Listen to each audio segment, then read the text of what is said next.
All right, these guys will be 5 months old here in a couple weeks, I guess. Half a month. 18th of February, they'll be 5 months. So they're just 4.5 months. Tiberius there is looking awesome. Ty. Tiberius. Hey, what are you focused on? Tiberius. Wow, he's focused.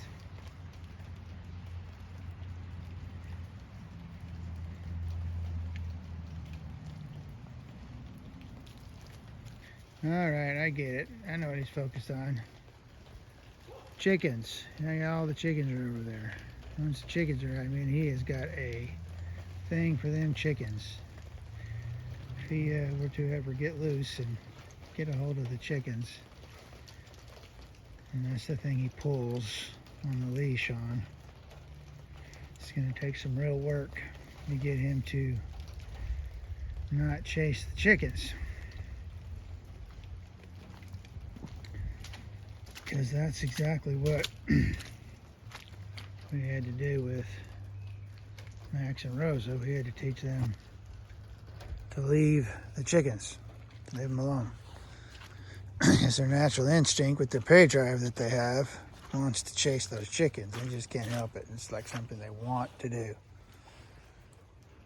Like this is our favorite pastime, is to be able to chase the chickens. So yeah, giving them to not chase the chickens is gonna take some work, because even Max up there, when he was a pup, he was chasing and he caught a chicken just playing with it, and the thing had a heart attack and died. Some of our hens. So yeah, that can happen. In fact, it's happened again with these guys, and I don't know if Rosa broke through or these guys broke through, but we found a dead hen and it was all mauled up, so somebody got a hold of it. I kind of thinking when he was as a puppy, they got through the fence and got in there and just got a hold of one of them birds and mauled it enough to where they just have a heart attack. They just, boop, they're gone. You know, that's something that happens with chickens or hens. They can have a heart attack and die quickly. I used to see that all the time back in the old days when I actually was managing a chicken farm, commercial chicken farm. And chickens have heart attacks. That's what kills them more than anything. But that's because they were too big and unhealthy, and their heart would just blow up. But fear would do it.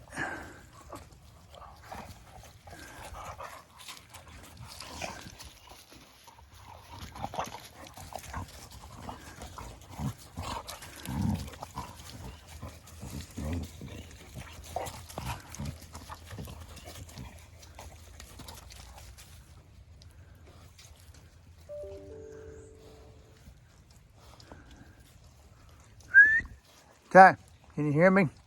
Can you hear me? Yeah, I got a long way to go. But once you get his focus on, he's good, but he's going to take some work to get focus. And of course, that's an important thing with these dogs, is focus. Yeah, but he's got a pretty decent food drive to work with. Rocco over there, he didn't have that great of food drive, a little bit, but not near as much. He's just a very different dog all the way around. You can tell by looking at him. I mean, his phenotype is completely different from that of Tiberius. The shape of his head is totally different. Hey, what I tell you about digging? You got the digging gene, wanting to dig. Wanting to dig. I don't know what she thinks so important about that. Come on, let's see. Let's see if we can get those heads. See, look at these guys' heads. Here's a good head study here, side by side, if we can get them both in the deal. But you see his shape of his head and the roundness around his snout and stuff compared to Tiberius there. They're just very different.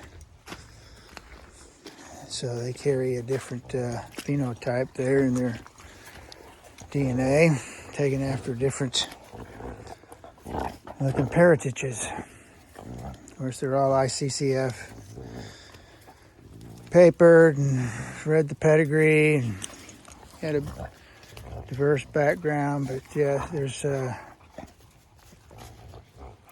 some in Rocco's background there, the black one. He's got some, well, they both have the same heritage, but you can tell he takes after one side of his so-called family, and Tiberius the other. So Tiberius is taken off after the sire of the dam of this litter. So Tiberius' mom, her dad, in other words, the grandsire of this litter, had a strong presence in Tiberius and the way he's shaped and his body style and his head style. And then Rocco here, he's takes after his sire's dam. So in other words, he takes after his grand dam, which is his dad's mom. So they both take on very different lines in their look, in their appearance, phenotype. And they act quite a bit different most of the time too.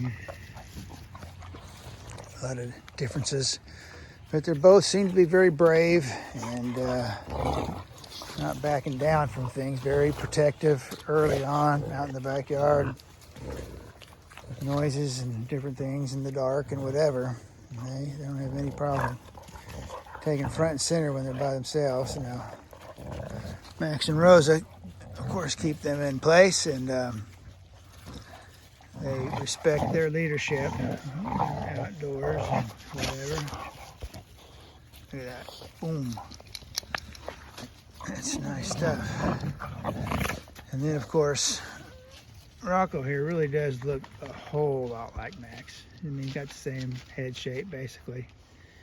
And he's just got more black in his brindle, but otherwise he would be in his brindling pattern. Otherwise, you know, he would be even more like him in color, but their faces are very similar. And then Tiberius, like I said, he takes after his mom, both in looks and in other ways as well. So yeah, these two pups, there's one more, a third one, who I call Tank. He's another pick of the litter. But they were the three top picks. And then I kept these two out of the three top. But the other ones weren't like bad or anything. They're just not like I had to limit it to my top three. I really had like a top five, but or more. All right, so anyway, that's the state of the pups, the Harvest Moon pups, and of course Max and Rosa are doing good. So you can see their heads are very different. Rosa, oh, sit, no, stay, Max. He wants to go chase something right now. Max, come on. Let's see what you got. Come. Yeah, all right. Yeah, see, he watches that gate, man. He has got the strongest, most powerful protection instinct of any of my dogs, although my Dobermans had a really powerful, strong protection instinct, but he's just seems to be a little bit, she does too, but he's just relentless with watching that gate and that road right there and watching that fence line. She does too, you can see it. That's one thing about these dogs, you do not have to train them to protect your property. They just do. And if anything, you don't have to train them to protect, you gotta train how to recall and train how to Make sure they don't go after something they're not supposed to go after, because they do not back down from anything. That was a squirrel I just chased over there. She does not like squirrels. There he is. He's right up there. See if I can get him.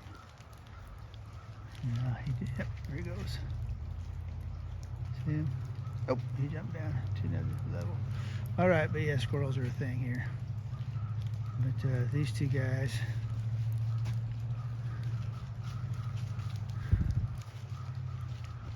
I mean, he's got his protection instinct, protection genes that passed on. Is second to none, I can guarantee you that. And that's one thing about this breed. It's a guardian breed. They like to guard. And they'll guard their food bowl, their people and property especially. I had them with me a week or so ago. Went to the processing plant, pick up some meat, and took all 4 dogs with me in the back of the van.